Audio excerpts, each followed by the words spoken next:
because it's an important part of German life, but it is pursued almost for its own sake. Another factor that makes the Autobahn safe at any speed is the road itself. The Autobahn is more than twice as thick as the American Interstate, 27 inches of asphalt and concrete, which prevents cracking. And maintenance is extraordinary. When a crack does appear, the entire section of road is quickly replaced, which is why maintenance slowdowns are a frequent occurrence. As a rule, the Autobahn is incredibly smooth. You can't have potholes on a road where you can drive 120 or faster. Structural features also make a difference, especially the double-sided crash guardrails that separate opposing lines of traffic and prevent head-on collisions. Most of the American Interstate has a weaker single barrier, or none at all. And it's much harder to get a driver's license here. Individual driver's training is mandatory. And the license itself, which you have to be 18 to get, costs between $1,500 and $2,000. A key feature of the Autobahn safety net, of course, is the quality of German cars. Cars designed from the 1930s on, with the Autobahn in mind. Cars that can go incredibly fast, but that are also beautifully maneuverable at extreme speeds. And as this footage shot by the German Highway Patrol illustrates, cars that can save a life at any speed. I would credit the unlimited speed limits of the German Autobahns of not only creating very highly engineered and effective automobiles, but very safe automobiles. The suspensions, the gearboxes, the brakes, the steering, the lights, the structure of these cars became the best in the world in many ways because they were tested in the crucible of high-speed running on a German Autobahn.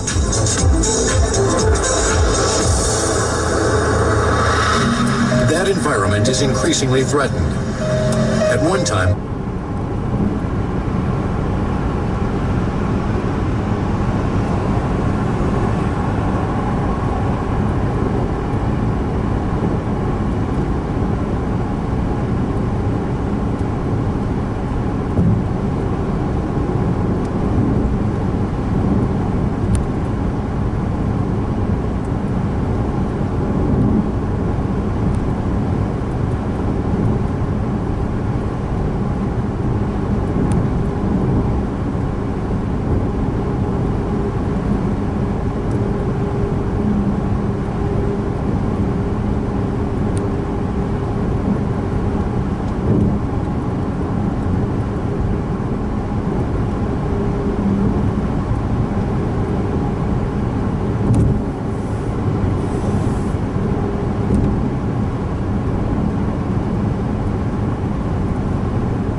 there wasn't a speed sign on the Autobahn. Now, with urban sprawl and 50 million German trucks and cars, nearly half of the Autobahn is heavily signed. But outside the major cities, the Autobahn still affords plenty of opportunities for ordinary drivers to open up and experience a freedom of the road that the rest of the world can only fantasize about. 100, 110 miles an hour is perfectly easy to do and very, very comfortable, and I find it about the normal speed. Although, if you're driving 100 miles an hour in Germany on the open Autobahn, you better watch your rearview mirror and stay right, because you may find a BMW or a Mercedes or a Porsche go by at as much as 130, 140 miles an hour. The first time you get on the Autobahn is just an exhilarating experience. You see that sign, the round sign with the diagonal lines through it, which is the end of speed restrictions, and you are now on a road that has no speed limit.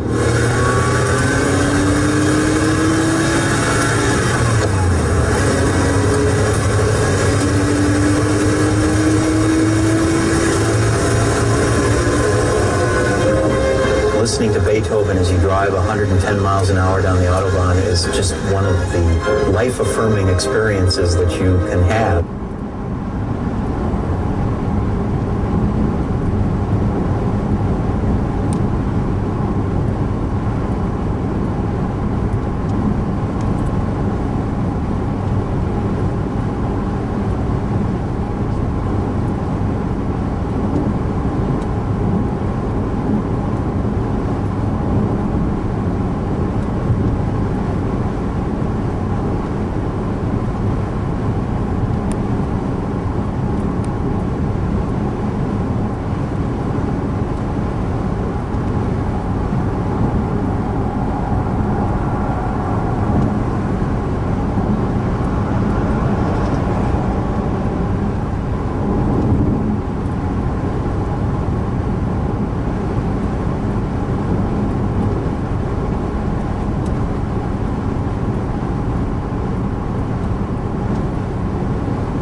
You're supposed to test your car, test yourself, drive fast, get places, of course, fast. The road is somewhat of an adventure, and I think it was designed to be that from the very beginning.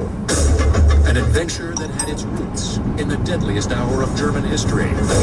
Up next, the origins of what was once officially known as Adolf Hitler's Road. There are 0.72 fatalities per 100 million vehicle miles traveled on the Autobahn, compared to 0.84 on the U.S. interstate. The Autobahn will return on Modern Marvels. We now return to the Autobahn on Modern Marvels. The Autobahn is one of the most beautifully groomed highways in the world. It looks like it was built yesterday. A state-of-the-art road for state-of-the-art cars. But the Autobahn is actually the oldest national freeway system in the world. Its roots go back to Adolf Hitler and the Third Reich. In fact, until the end of World War II, the Autobahn's official name was Die Straßen Adolf Hitlers, or Adolf Hitler's Road. Built between 1933 and 1942, the Autobahn was the largest and most triumphantly publicized public works project of the Nazi regime. It put hundreds of thousands of people to work, made blitzkrieg military movements possible, and served as a symbol of the new Germany, the Germany that could get things done. High Nazi officials quoted as saying that everything in Germany in the 30s had to move at 100 miles per hour, and therefore you needed the Autobahns. Germany could project itself to its people and to the rest of the world as a country on the move, moving into the future faster than anyone else. This was reflected in the streamlined cars. It was reflected in the curves of the Autobahns. The myth about Adolf Hitler's Road was that Hitler himself came up with the idea for a high-speed, cars-only freeway, while serving a 5-year jail term for the failed Beer Hall Putsch in Munich in 1923.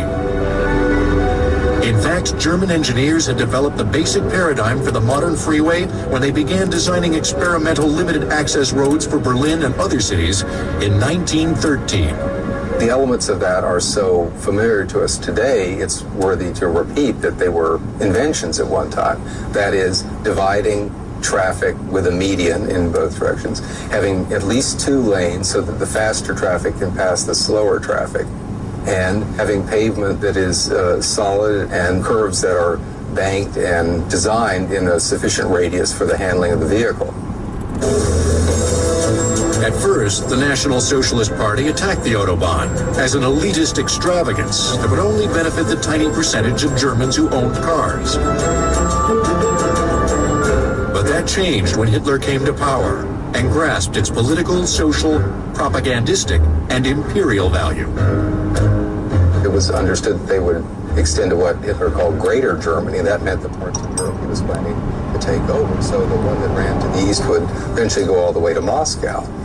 And the Autobahns, as the roads had been for the Roman Empire, were to be the skeleton for this new great German empire, the Third Reich. Groundbreaking on the Reichs Autobahn took place on September 23, 1933, just south of Frankfurt. Hitler himself wielded the shovel on the planned 6,900-kilometer or 4,300-mile network of roads. Within months, 130,000 unemployed Germans, many of them white-collar workers from cities, were handed shovels and sent to the countryside to live in work camps and clear land. Virtually all of the initial work was done by hand, partly because the Germans didn't possess road-clearing technology, partly because Nazi ideology glorified the virtues of manual labor. The people who actually did the construction very frequently idealized in the propaganda and the wonderful pictures of these bronzed workers heroically struggling. It was actually a fairly miserable job. When the weather was good, they would work them not just 8 hours a day, but 10 or 12 hours a day. A lot of people simply weren't in shape for this sort of thing. They weren't, construction guys. They were office people and factory people, and then all of a sudden now they're out in the elements. They had strikes in 1934 in some of the camps, and the Nazis came down very hard on them. They sent the Gestapo, and they wanted to know who was a former communist, who was a troublemaker. Some workers were so shocked by conditions, they sent naive letters to Hitler. Mein Führer, if only you knew, they wrote. The letters were turned over to the Gestapo, which opened files on the men who wrote them. Land clearing was particularly difficult because Fritz Todt, the man Hitler put in charge of construction, wanted the Autobahn to be both utilitarian and beautiful, a showcase for the glories of German landscape and culture. The evils of National Socialism, curiously, were not at odds with a passionate love of a scenic drive. Germans have always been tremendously romantic about nature in every way, and they very much envision that the Autobahns would be roads that would be at home in the landscape. There are many propaganda posters that show the sort of lovely vistas from the curves or high points on the Autobahn. And all this at a time that slave laborers were being used in the war factories and people were being rounded up into camps. So it was a very bizarre and paranoid and ultimately schizophrenic vision. Bridges were a big part of the Autobahn vision. More than 1,000 bridges, including monumental suspension and arch spans. Nearly a third of the cost of the Autobahn went into bridge construction. Some of the earliest ones were built of steel, but after 1936, with rearmament, steel was in short supply, so they wanted to use more stonework. And they designed and built some very spectacular, the greatest stone bridges since the Romans. Great viaducts across valleys, all stonework, which no one's ever done since. The first stretch of Autobahn, a 37-mile strip from Frankfurt to Darmstadt, was opened to traffic on May 19, 1935. Hitler presided over the ribbon cutting. It would serve as a prototype for the rest of the system. An elegant double-lane highway divided by a narrow median strip. The highway itself was made of concrete, with cobblestone entry ramps and overpasses at regular intervals.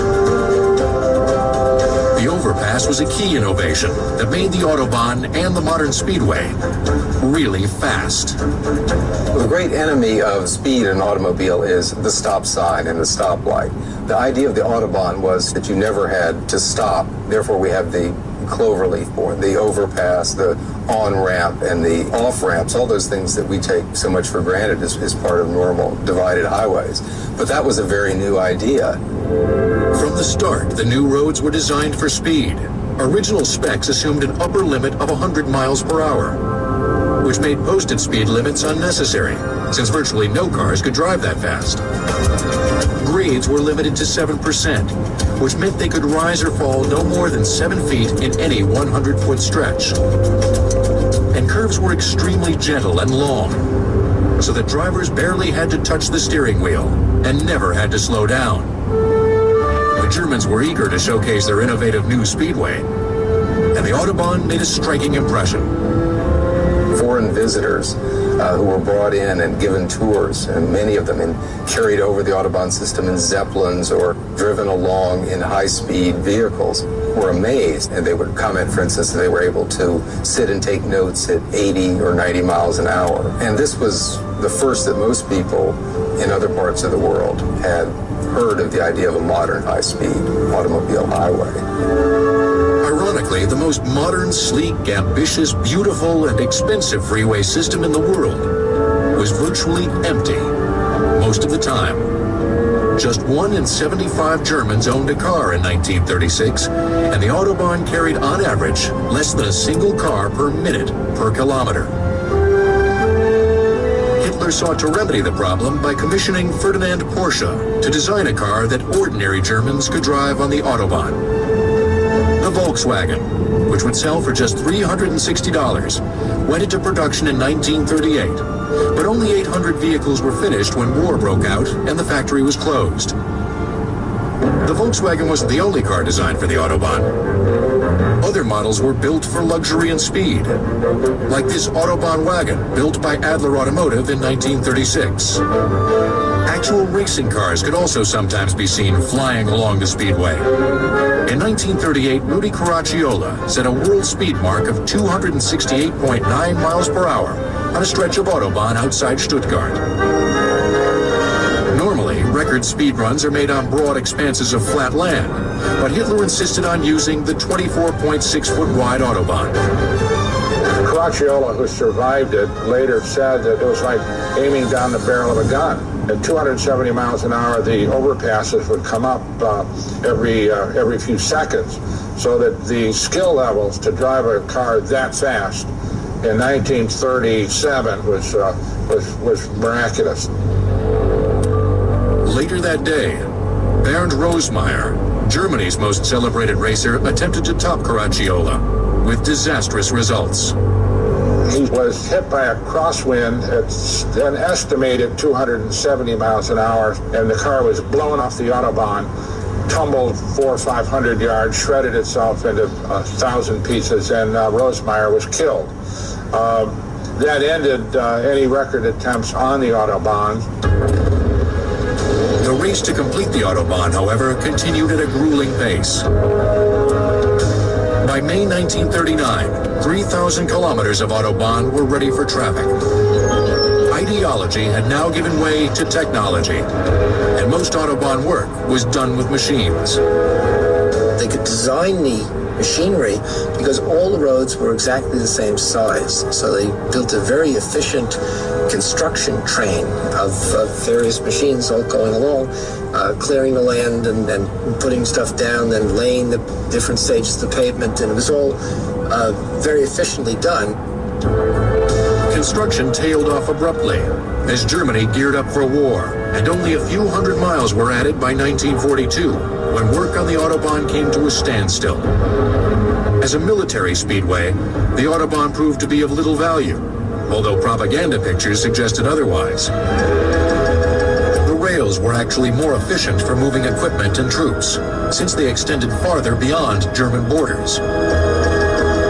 As the war turned desperate, however, the Autobahn did play an unexpected role. Oddly enough, they were used as airports. The Germans hid fighter planes in the woods nearby, came out, closed the highway, and used them as landing and takeoff strips. And there were about 30 sites all around Germany that there were different emergency airports. Ironically, the Autobahn proved to be very useful to American GIs who rolled through Germany in 1944 on the world's best roads. By the end of the war, the Autobahn was heavily damaged, not by the Allies, but by the retreating Germans, who blew up virtually all the bridges that had so recently and painstakingly been built. Remarkably, the bridges would soon be built up again, along with the rest of the Autobahn. Next, the famous freeway paves the way to post-war reconstruction. With labor in short supply during the war, the Germans used prisoners of war and forced labor to construct Autobahn extensions in Poland and Eastern Europe. The Autobahn will return on Modern Marvels. In the aftermath of defeat in World War II, the Autobahn finally proved useful to ordinary Germans. Most of the vehicles on the Autobahn were military, American military. German drivers didn't reappear until the early 1950s. By then, the country had splintered into East and West Germany.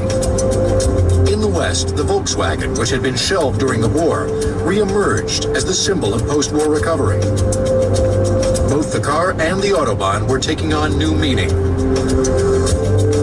The Autobahns have a post-war symbolism, too. It's not so much an official orchestrated thing as it was in the 30s. It became somewhat of a consumer symbol that everybody had their Volkswagen. They want to go someplace. It was like, we want cars, we want roads, we want to be like the Americans.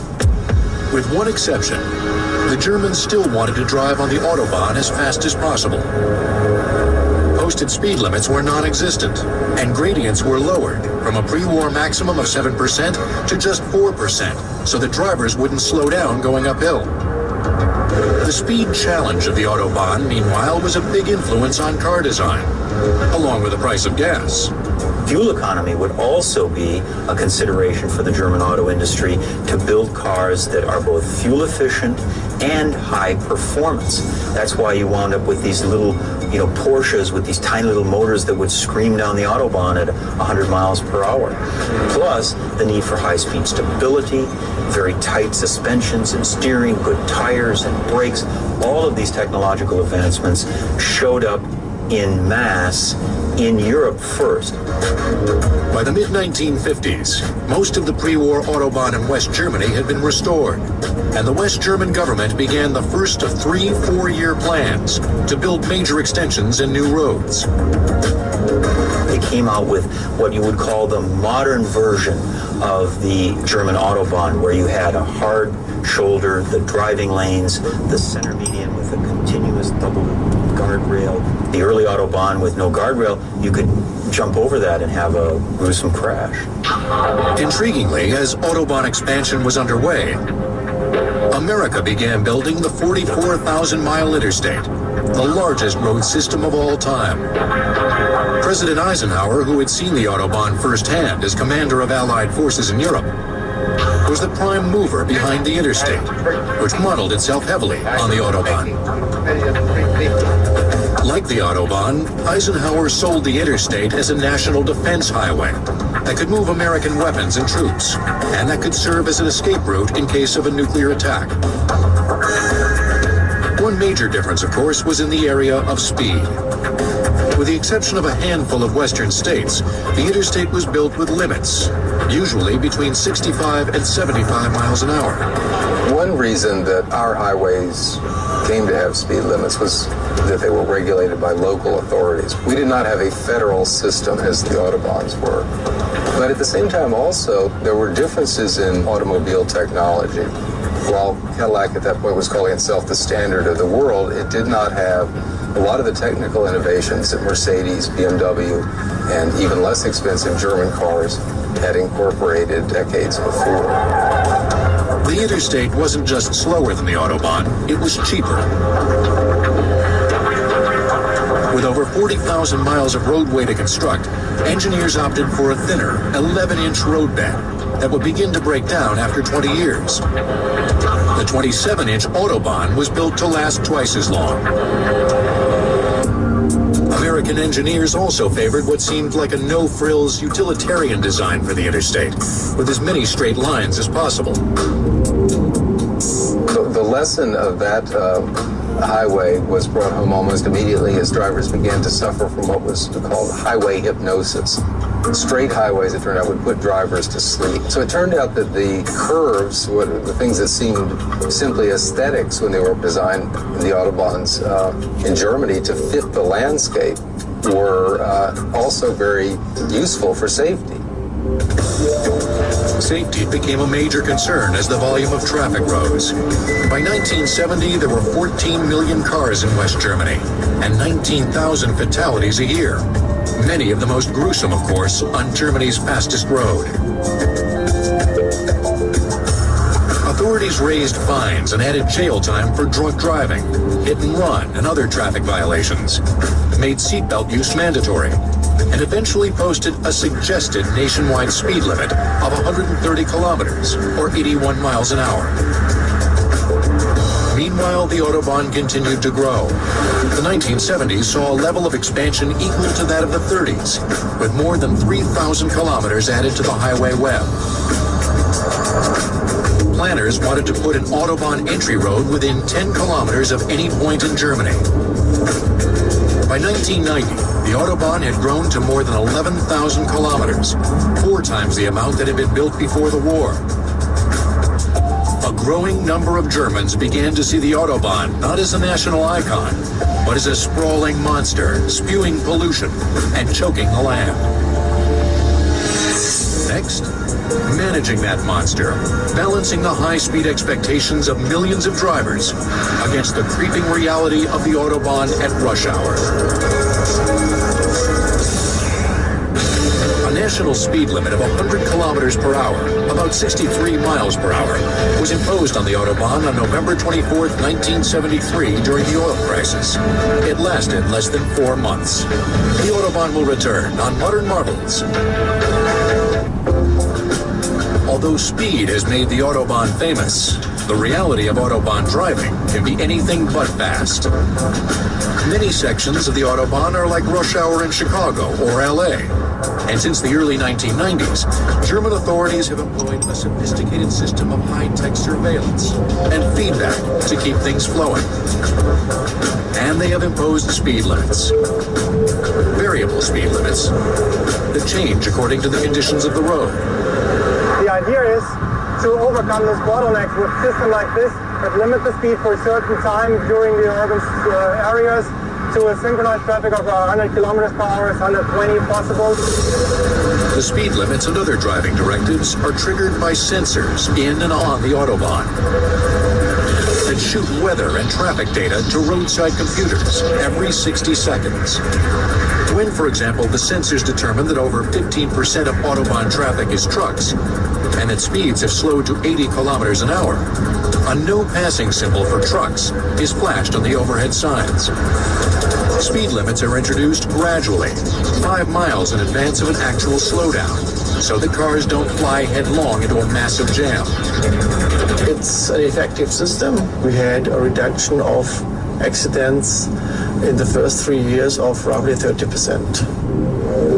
There's no better view of just how slow the world's fastest freeway system can get than here, at the Traffic Control Center for Southern Bavaria.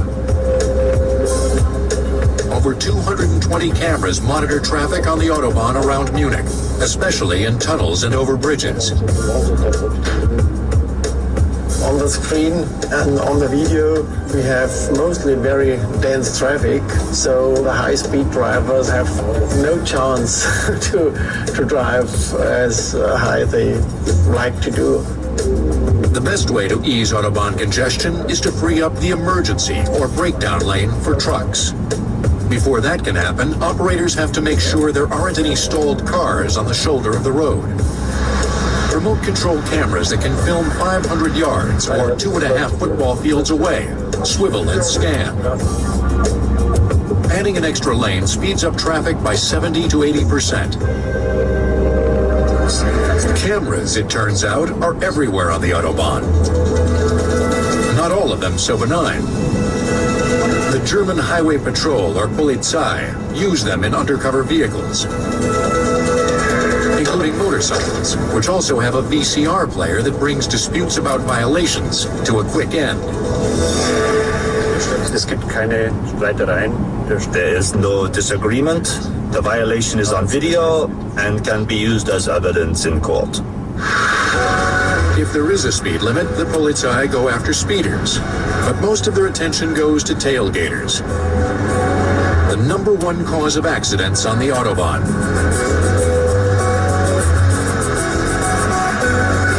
An undercover cop in this van is operating cameras off to the side of an Autobahn overpass. Two of the cameras are on at all times, using a series of white lines 50 meters apart to measure the distance between cars and identify tailgaters. Officer Michael Pige watches the footage, and when he spots a violator, triggers a third camera, which is low enough to film the face and license plate of the driver. I see the tailgater here. I switch the camera, and I see the number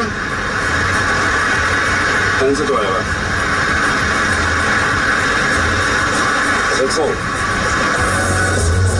Fines vary according to the wealth of the driver.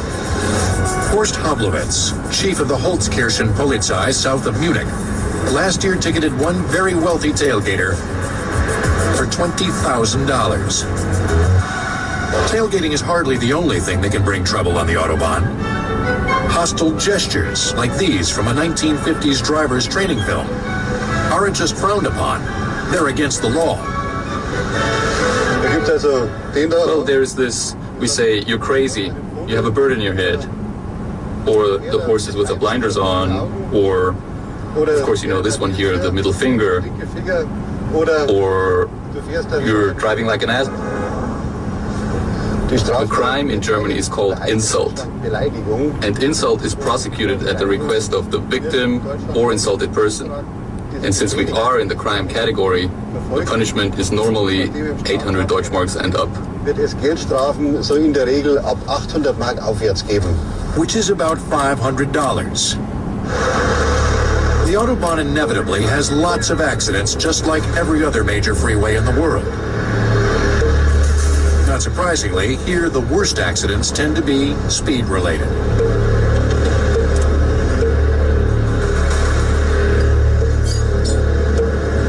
This car was going too fast for its exit curve and plowed through some Autobahn shrubbery before smashing nose first into a tree. Some of the most horrific crashes are caused by the ultimate Autobahn nightmare: Geisterfahrer, ghost drivers, which are sometimes a kind of German equivalent to freeway shootings. In Deutschland versteht man unter einem Geisterfahrer Ghost driver means a driver who drives the wrong way on the Autobahn, either into an on-ramp or at the beginning of a highway. That means he's driving alone against the flow of traffic, against all the other cars. The great majority of such terrifying misadventures are accidental, but a small number of sociopaths use the Autobahn as their chosen path of destruction. Ich erinnere mich jetzt speziell an einen Fall vor fast 5 Wochen. I especially remember one case about 5 weeks ago. The police officers tried everything to get the attention of the ghost driver, but nothing worked. In the meantime, 10 accidents had already occurred in which drivers had swerved out of the way. After about 10 kilometers, the ghost driver collided with a big automobile. The car of the ghost driver flipped over, and the ghost driver died. That was the last recent experience our station had with a ghost driver. Kind of makes you want to stay on the interstate, doesn't it? But America too has roads that lend themselves to kamikaze driving. Up next, Montana and the American Autobahn. It is illegal to run out of gas on the Autobahn. The Autobahn will return on Modern Marvels.